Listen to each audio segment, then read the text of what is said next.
नमस्कार, ललितास रेसिपी चॅनलमध्ये तुमचं खूप खूप मनापासून स्वागत आहे. इथं आपण आज पारंपरिक पद्धतीने अनारसे कसे बनवलेले आहे ते बघणार आहोत.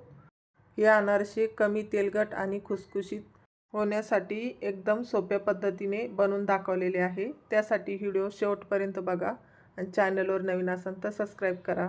तर चला मग रेसिपीला सुरुवात करूया. तर इथं मी 1 वाटी तांदूळ घेतलेला आहे आणि वजनी हा तांदूळ 250 ग्रॅम आहे. या वाटीने मी तांदूळ मोजून घेतला. तर इथं 1 वाटी तांदूळ घ्यायचा. इथं मी राशनच्या तांदळाचा वापर केलेला आहे. तुमच्याकडे जर तांदूळ नसेल तर तुम्ही कुठलाही जुना तांदूळ वापरू शकता, पण नवीन तांदूळ घेऊ नका. त्याचे अनारसे एवढे छान बनत नाही. इथं आपण आता तांदळामध्ये पाणी टाकून घेतलेलं आहे आणि ह्या पद्धतीनं असा तांदूळ चोळून व्यवस्थित धुवून घ्यायचा आहे. इथं मी 3 ते 4 वेळा हा पाणी टाकून तांदूळ धुवून घेतलेला आहे. इथं आपल्याला पाणी टाकून 3 दिवस हा तांदूळ भिजून घ्यायचा आहे आणि यामधलं आपल्याला पाणी रोज बदलून घ्यायचं, कारण की तांदळाचा वास येऊ शकतो. तर हे बघा, इथं 3 दिवस आता झालेले आहे आणि हा 4थ्या दिवशी मी तांदूळ आता तुम्हाला दाखवते चोळून. तर बघा, हातावर सुद्धा बारीक होत आहे. तर आपल्याला आता इथं 2 ते 3 पाण्याने धुवून घ्यायचं आहे, म्हणजे त्याचा जो आंबट वास असतो तो निघून जातो.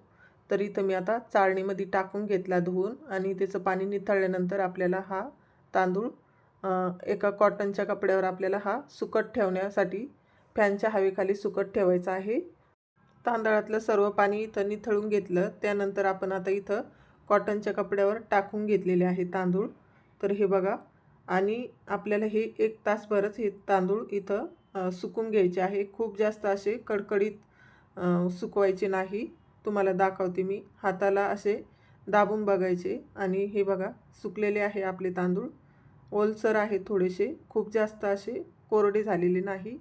तर आपण थोडे थोडे करून मिक्सरच्या भांड्यामध्ये टाकून ते बारीक करून घेणार आहोत. तर बारीक आपल्याला जेवढे बारीक होईल तेवढे आपल्याला इथं बारीक करून घ्यायचे आहे.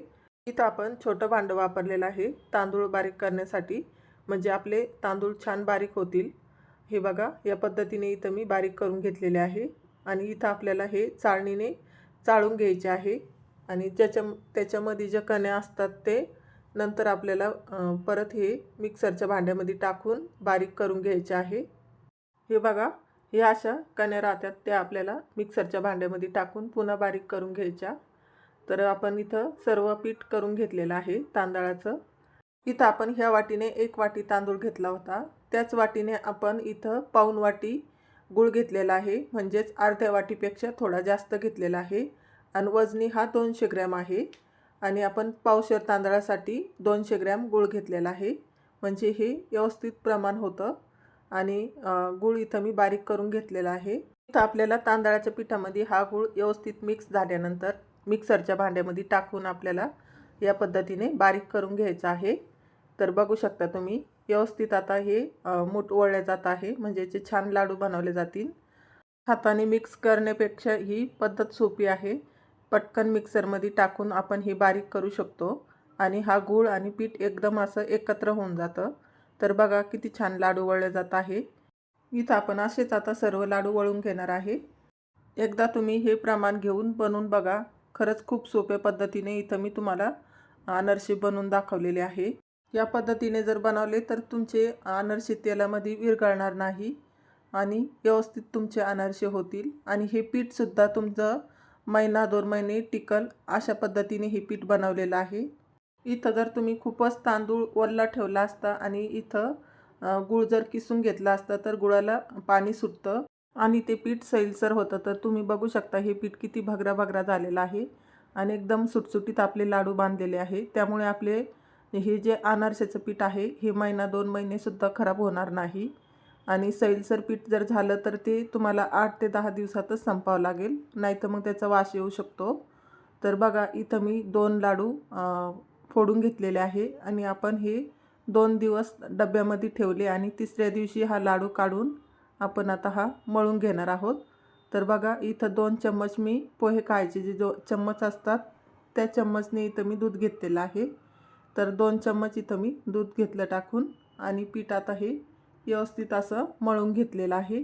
बघा, छान आता इथं पीठ आपलं मळून झालेलं आहे. या पद्धतीनेच आपल्याला इथं पीठ घ्यायचं आहे. इथं तुम्ही दुधाऐवजी केळी जरी घेतली तरीही चालेल। इथं आपण ह्या पिठाचे असे हुंडे करून घेतलेले आहे। बघा इथं असे 10 हुंडे झालेले आहे। तर आपण इथं 10 अनारसे बनवून दाखवणार आहे मी तुम्हाला। तर थोडंसं हाताला तेल लावायचं, कारण की गुळामुळे ते थोडंसं चिटकतं हाताला। आणि तुम्हाला हातावरच असं मी बनवून दाखवत आहे। एकदम पीठ आपलं छान मऊ झालेलं आहे। इथं आपल्या अनारशाला आता खसखस लावून घेऊया। तर थोडीशी खसखस मी इथं खाली टाकून घेतलेली आहे।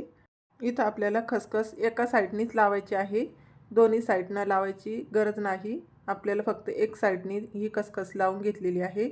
आणि आता तुम्हाला आणखी एक अनारसा बनवून दाखवत आहे। तो अनारसा इथं मी असं खाली दोन्ही हातांनी असं हलकंसं प्रेस करीत आहे। आणि या पद्धतीने सुद्धा तुम्ही बनवू शकता। तुम्हाला ज्या पद्धतीने बनवता येईल त्या पद्धतीने तुम्ही अनारसे बनवून घ्या। इथं सर्व अनारसे आपण बनवून घेतलेले आहे।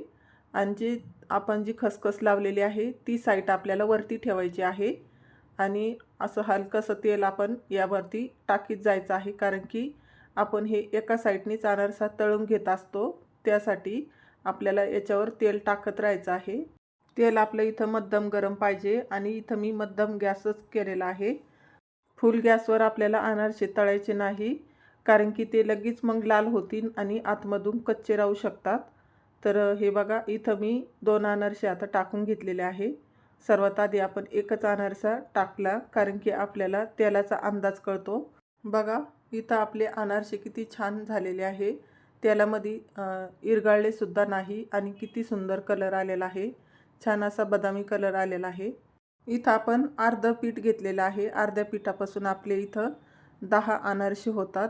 जर तुम्ही पूर्ण पीठ मळलं तर तुमचे 20 अनारसे होतील, या पद्धतीने जर बनवले तर। आणि बाकीचं जे पीठ आहे ते मी फ्रीजमध्ये ठेवून देणार आहे, कारण की मग 8 ते 10 दिवस हे पीठ फ्रीजच्या बाहेर राहू शकतं। आणि आपल्याला जर जास्त दिवस ठेवायचं असेल तर मग आपल्याला हे फ्रीजमध्ये ठेवावं लागेल। हे बघा सर्व अनारसे आपले इथं तळून झालेले आहे। कशी वाटली माझी अनारसे बनवण्याची पद्धत आणि रेसिपी? तर आवडली असेल तर लाईक करा, चॅनलवर नवीन असेल तर सबस्क्राईब करा। आणि अशाच नवीन नवीन रेसिपीसोबत आपण पुन्हा भेटूया। कमी तेलकट आणि खुसखुशीत अनारसे तुम्ही ह्या पद्धतीने बनवून बघा। एकदम सोप्या पद्धतीने आणि कमीत कमी वेळामध्ये बनतील असे सांगितलेले आहे। तर नक्की ट्राय करा।